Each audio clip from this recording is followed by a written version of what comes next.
Unit number 5, रानी की वाव. Wow means the step well. Step એટલે પગથિયા અને વેલ એટલે કૂવો. પગથિયા વાળો કૂવો એટલે એને શું કહી શકાય? વાવ તરીકે ઓળખી શકાય. Is an approved site on the World Heritage, એટલે કે વર્લ્ડ હેરિટેજ સાઇટમાં એને શું કરેલું છે? મંજૂર કરેલું છે. તો મંજૂર કરવામાં આવ્યું. અપ્રૂવ એટલે મંજૂર કરવું. સાઇટ એટલે સ્થળ. વર્લ્ડ હેરિટેજ એટલે વિશ્વ વારસો. જૂનું, પરંપરાગત, પ્રાચીન. તો કહે છે કે રાણીની વાવ જે છે એ વિશ્વ વારસાના સ્થળ તરીકે વર્લ્ડ હેરિટેજ સાઇટમાં એને મંજૂર કરવામાં આવ્યું.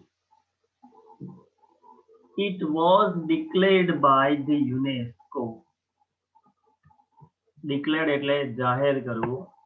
અને આ જે સ્થળ છે એને વિશ્વ વારસા તરીકે જાહેર કરવામાં આવ્યું છે એક સંસ્થા કે જેનું નામ છે યુનેસ્કો, જેના વિશે તમે સારી રીતે પરિચિત છો.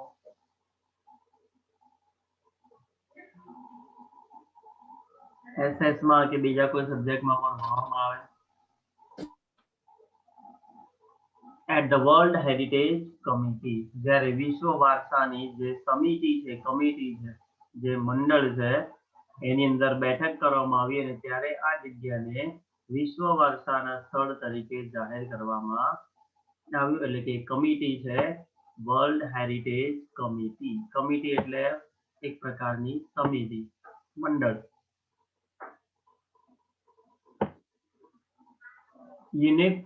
UNESCO has recognized this masterpiece as an exceptional example of water management system.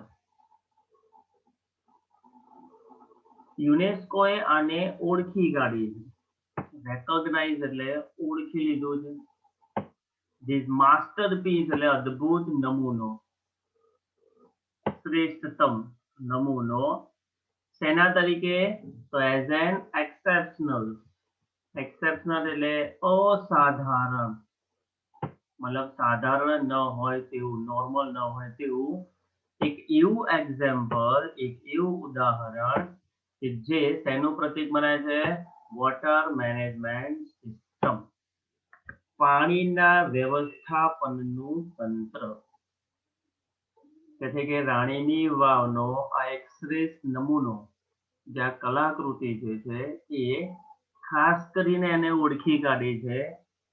તેના ઉદાહરણ તરીકે તો કે છે કે એક અસાધારણ ઉદાહરણ પાણીના વ્યવસ્થાપન કરતું જે આખું તંત્ર છે એ.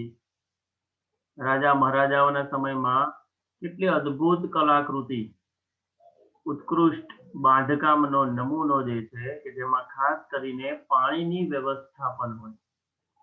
જેમ અલગ અલગ સંસ્કૃતિ, મોહેજો-દડો છે કે હડપ્પીય સંસ્કૃતિમાં સરસ મજાની રહેવા માટેની વ્યવસ્થા હતી, ગટર યોજના હતી.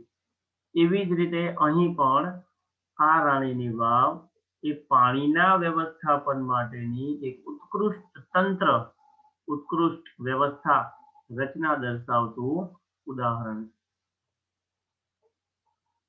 It is a wonderful sample of, આ એક અદ્ભુત, વન્ડરફુલ અદ્ભુત, સેમ્પલ એટલે ઉદાહરણ, દ્રષ્ટાંત છે, નમૂનો છે, ઓફ ટેકનોલોજીકલ ડેવલપમેન્ટ, ખાસ કરીને ટેકનોલોજીનો વિકાસ. ટેકનોલોજીકલ એટલે તકનીકી, ડેવલપમેન્ટ એટલે કે વિકાસ. તેના માટે કઈ ટેકનોલોજી વાપરી છે વગર એન્જિનિયરે? for utilizing groundwater resources in a single structure. Utilizing એટલે ઉપયોગ કરવો. ગ્રાઉન્ડ વોટર એટલે ભૂગર્ભ જળ. ભૂગર્ભ જળનો જે રિસોર્સ એટલે સ્ત્રોત છે, એ ભૂગર્ભ જળના જેટલા બી સ્ત્રોતો જે છે એનો ઉપયોગ કરવાનું માત્ર ને માત્ર આ સિંગલ સ્ટ્રક્ચરો મતલબ એકલ વાયુ બાંધકામ. આ વાવ છે એક પ્રકારનું સિંગલ સ્ટ્રક્ચર છે, એક જ પ્રકારનું બાંધકામ છે કે જેની અંદર આપણે જોઈ શકાય કે ભૂગર્ભ જળના પાણીનો ઉપયોગ આપણે કેવી રીતે કરી શકીએ અથવા તો એવી કેવી ટેકનોલોજીકલ સિસ્ટમ, એવું તો કેવું તકનીકી આ એક એક્ઝામ્પલ છે, ઉદાહરણ છે ડેવલપમેન્ટ, ખાસ કરીને તકનીકી વિકાસનું વિધાઉટ એની એન્જિનિયર, બરાબર, ભણ્યા વગર તમે આવા માસ્ટરપીસને તમે ગુજરાતમાં નિહાળી શકો કે જેમાં ભૂગર્ભ જળનું જે પાણી હતું અથવા ભૂગર્ભ જળ હતું એને આપણે વધુ ને વધુ સારી રીતે ઉપયોગમાં લઈ શકાય.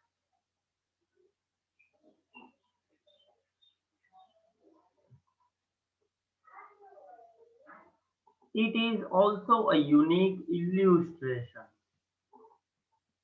Unique એટલે અનોખું, illustration એટલે ઉદાહરણ. આ એક પ્રકારનો ઉદાહરણ છે, નમૂનો છે of breaking large spaces into smaller volumes with artistic presentation. Breaking large spaces, મોટા ભાગની જે જમીન હોય એને તોડવી અને એને નાની નાની જે સ્મોલર વોલ્યુમ્સ, નાની નાની ઘનતાઓમાં આ વાવને તૈયાર કરવી, બનાવવી, એ પણ પાછું કેવું આર્ટિસ્ટિક કારીગરીની પ્રદર્શનતા, મતલબ આર્ટિસ્ટિક પ્રેઝન્ટેશન, કુશળ કારીગરી. જેમ કે તમે ઉપરનો ભાગ જુઓ તો બહુ જ મોટો હોય, લાર્જ સ્પેસીસ, મોટી જગ્યા, પરંતુ જેમ જેમ જેમ તમે નીચેની તરફ જતા જાઓ વાવની એમ એમ એની જે વોલ્યુમ્સ જે છે, એની જે ઘનતા જે છે એ ઘનતા શું થતી જશે? ઓછી થતી જાય. એટલે કે જમીનનો ઉપરનો ભાગ મોટો હોય પણ પછી જેમ જેમ જેમ જેમ તમે એ વાવમાં પગથિયા નીચે ઉતરતા જાઓ એમ એમ એની ઘનતા ઓછી થતી જાય, એટલે લાર્જ સ્પેસીસ માંથી થઈ જાય સ્મોલર વોલ્યુમ્સ, એટલે કે સ્મોલર સ્પેસીસની અંદર. રાણી की वाव has a great appeal to every observer.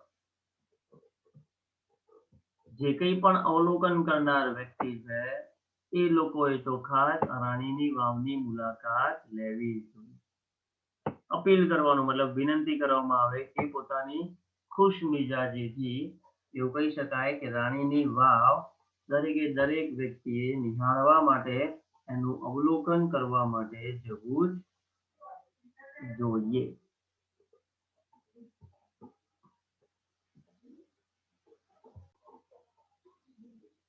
Paragraph number 2, queen Udayamati. હવે એને બાંધકામની રચનાની ને બધી વાત કરી છે, કોણે બંધાવ્યું એના માટે, તો રાણી Udayamati, the widow of King Bhimdev I. Widow એટલે વિધવા, જેનો પતિ મરી ગયો છે, એ કિંગ ભીમદેવ I ની વિધવા પત્ની મતલબ રાણી ઉદયમતી constructed this vow. આ વાવનું શું કરવામાં આવ્યું? બાંધકામ કરાવવામાં આવ્યું, બાંધણી શરૂ કરવામાં આવી between 1022 and 1063 AD. એન્નો ડોમિની, બરાબર, એટલે જ્યાંથી ઈસવીસનની શરૂઆત થઈ એના એપ્રોક્સિમેટલી 1022 ના વર્ષથી શરૂઆતથી લઈને એપ્રોક્સિમેટલી પરફેક્ટ સમય નથી આવ્યો પણ 1022 થી 1063 ના સમયની દરમિયાન આ પ્રકારની વાવ જે છે એનું બાંધકામ શરૂ કરવામાં આવ્યું અને એનું કામ પૂર્ણ કરવામાં આવ્યું.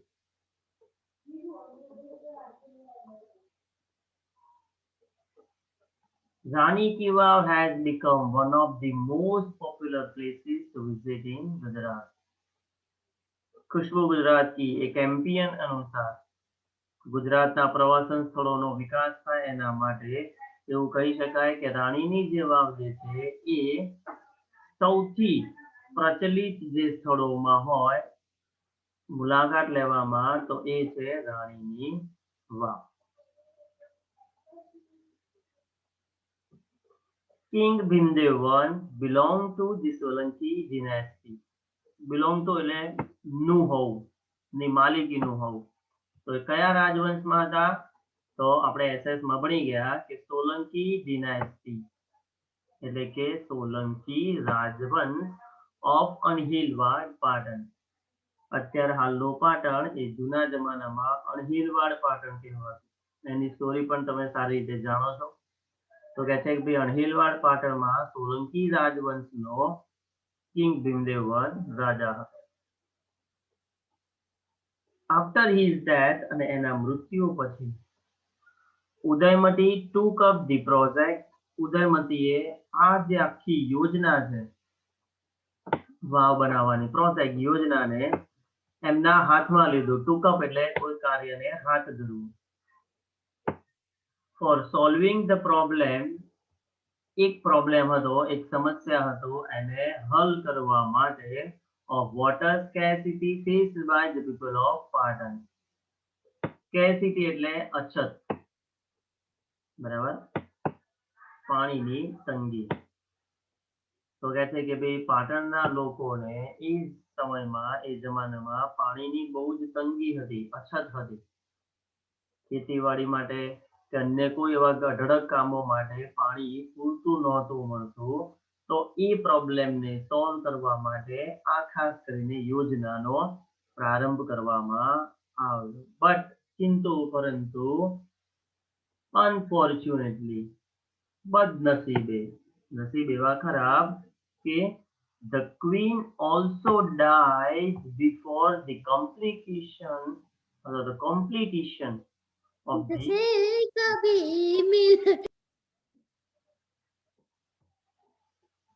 The queen also died before the completion of this structure. અને રાણી પણ આખું બાંધકામ આખું માળખું પૂરું થાય એની પહેલા રાણીનું પણ થયું મૃત્યુ. સ્ટ્રક્ચર એટલે બાંધકામ, માળખું, કમ્પ્લીશન એટલે પૂર્ણ કરવું, એ પૂરું થાય એની પહેલા રાણીનું પણ મૃત્યુ થયું.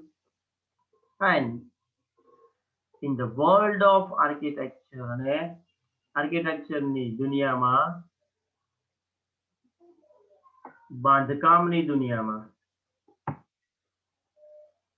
her beautiful idea એનો નાનકડો સુંદર વિચાર has received immense appreciation. Immense એટલે પુષ્કળ, અઢળક, appreciation એટલે વખાણ, વાહવાહી થઈ છે કે રાજાના મૃત્યુ પછી રાણીએ પણ આ જે માળખું હતું, જે બાંધકામ હતું એને પૂર્ણ કરવા માટે અઢળક એવા પ્રયત્નો કર્યા. અને એવી એક રાણી કે જેણે ધાર્યું હતું એ કામ પૂરું કર્યું.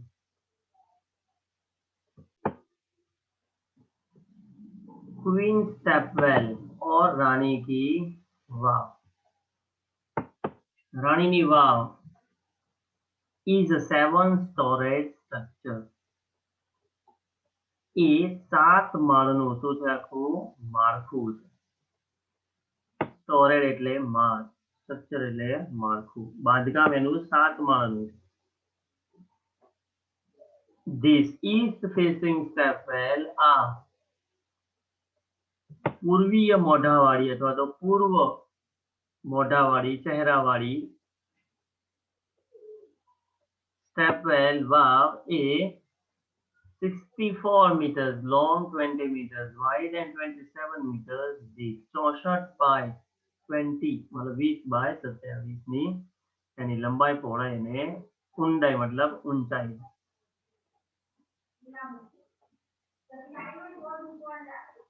Each sculpture's passage, pillar and pavilion in this magnificent structure has enchanting carving. હવે આ જે each sculpture, sculptures એટલે શિલ્પ અથવા તો શિલ્પકૃતિ, જે નાની નાની કોતરણી કરેલી હોય એ નાના નાના ભાગોની અંદર, એ શિલ્પકૃતિ.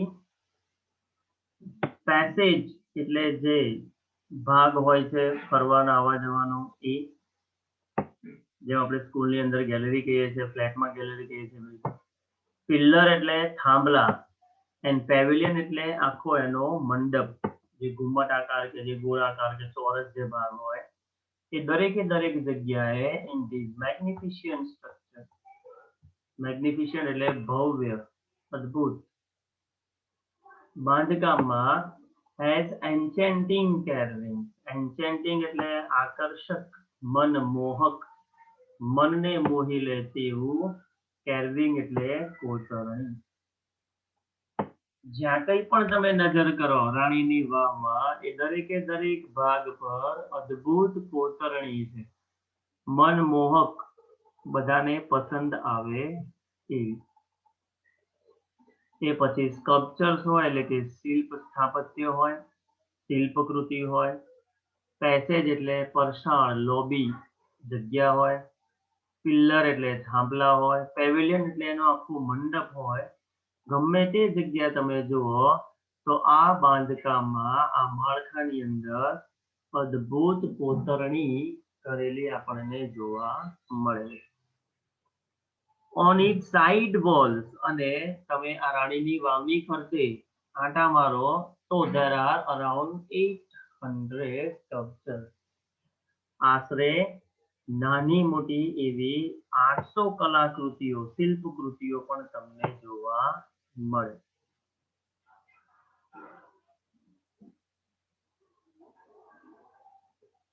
There are nearly 400 big sculptures of different gods and goddesses in the Vav at present. એવું કહી શકાય કે nearly, લગભગ, આશરે 400 જેટલી મોટી શિલ્પકૃતિઓ છે. તેની different gods and goddesses, અલગ અલગ વિવિધ ભગવાન અને મતલબ દેવ અને દેવીઓની. એટ પ્રેઝન્ટ એટલે અત્યારે, હાલ પણ. ઇવન ટુડે, આજે બી તમે જાઓ તો તમે ગણતરી કરી શકો કે એપ્રોક્સિમેટલી આશરે 400 જેટલી મોટી જે શિલ્પકૃતિઓ છે તમને ત્યાં નિહાળવા મળે. These numbers would have been many more in the past in this original structure. એનું જે ઓરિજિનલ સ્ટ્રક્ચર, જે વાસ્તવિક બાંધકામ હતું, એની અંદર કદાચ એવું કહી શકાય કે 400 કરતા પણ વધારે સંખ્યામાં શિલ્પકૃતિઓ હતી. અત્યારે હાલ જે સ્ટ્રક્ચર ચાલે છે, મતલબ અત્યારે હાલ જે સ્ટ્રક્ચર જે છે એ સેકન્ડ સ્ટ્રક્ચર, મતલબ એ ઓરિજિનલ સ્ટ્રક્ચર ન કહેવાય. બટ પહેલાનું જે સ્ટ્રક્ચર હતું એ કહી શકાય કે એમાં કદાચ 500-400 કરતા પણ વધારે ઘણી બધી એવી શિલ્પકૃતિઓ આપણને જોવા મળતી. Each story, દરેક માળ પર has a narrow corridor. narrow એટલે નાનકડો, કોરિડોર એટલે રસ્તો. દરેકે દરેક માળ પર એક નાનકડો રસ્તો છે ફોર વિઝિટર્સ. કોના માટે? જે મુલાકાત લેવા માટે જે લોકો જતા હોય છે એમના માટે. To appreciate beauty of sculptures and carvings engraved on the wall. Appreciate એટલે વખાણ કરવા. બ્યુટી એટલે સુંદરતા. કોની સુંદરતા? સ્કલ્પચર્સ એટલે જે શિલ્પકૃતિઓ તે આપણને જોવા મળે છે કે દરેકે દરેક શિલ્પકૃતિઓને ફરીને આંટા મારીને અવલોકન કરે, નિરીક્ષણ કરે. એટલા માટે સ્પેશિયલ એનું બાંધકામ એવું કરવામાં આવ્યું છે કે જ્યાં દરેકે દરેક માળ પર તમને એક માણસ જઈ શકે એટલી શું હોય? કોરિડોર એટલે રસ્તો રાખવામાં આવે. Of sculptures and carvings engraved on the walls. દિવાલો પર જે કોઈ પણ પ્રકારનું કોતરણી કામ કરેલું છે. carvings એટલે કોતરણી કામ, engraved એટલે કોતરેલું છે દિવાલો પર. દરેકે દરેક જે ભાગ જે છે એને નિહાળી શકે એટલા માટે સ્પેશિયલ એક કોરિડોર એટલે કે એક રસ્તો બનાવવામાં આવ્યો. Even the pillars of the valve are not exceptional to it. એવું કહી શકાય કે જે કંઈ પણ પ્રકારના પિલ્લર જે થાંભલા છે વાવના are not exception to it. એ પણ કઈ સાધારણ નથી. મતલબ કે એની કોતરણી જે છે એ કેવી છે અસાધારણ, મતલબ તમને આવી કોતરણી બીજી કોઈ જગ્યાએ જોવા મળે નહીં. They display splendid artistic marvel on the stone. અને બધી જ કોતરણીઓ જે કંઈ પણ છે એ બધું પ્રદર્શિત કરે છે. ડિસ્પ્લે સ્પ્લેન્ડિડ એટલે ભવ્યાતિ ભવ્ય અથવા તો અતિ ભવ્ય. આર્ટિસ્ટિક માર્વેલ એટલે કે કુશળ કારીગરી, કૌશલ્ય. ઓન ધી સ્ટોન પથ્થર પર એ જે કંઈ પણ કારીગરો છે, જે કંઈ પણ મજૂરો છે, કે જે કંઈ પણ કલાકૃતિઓને કંડારનાર લોકો છે એમણે અદ્ભુત રીતે એવી શૈલી રજૂ કરી છે, એક એવી કળા રજૂ કરી છે કે જેને કારણે આખી વાવ ખૂબ જ સુશોભિત દેખાય છે, મનમોહક અને આકર્ષક દેખાય. એટલે એવરી પાર્ટ ઓફ ધી વાવ, વાવનો દરેક નાનામાં નાનો ભાગ પણ કોતરણી વાળો છે અને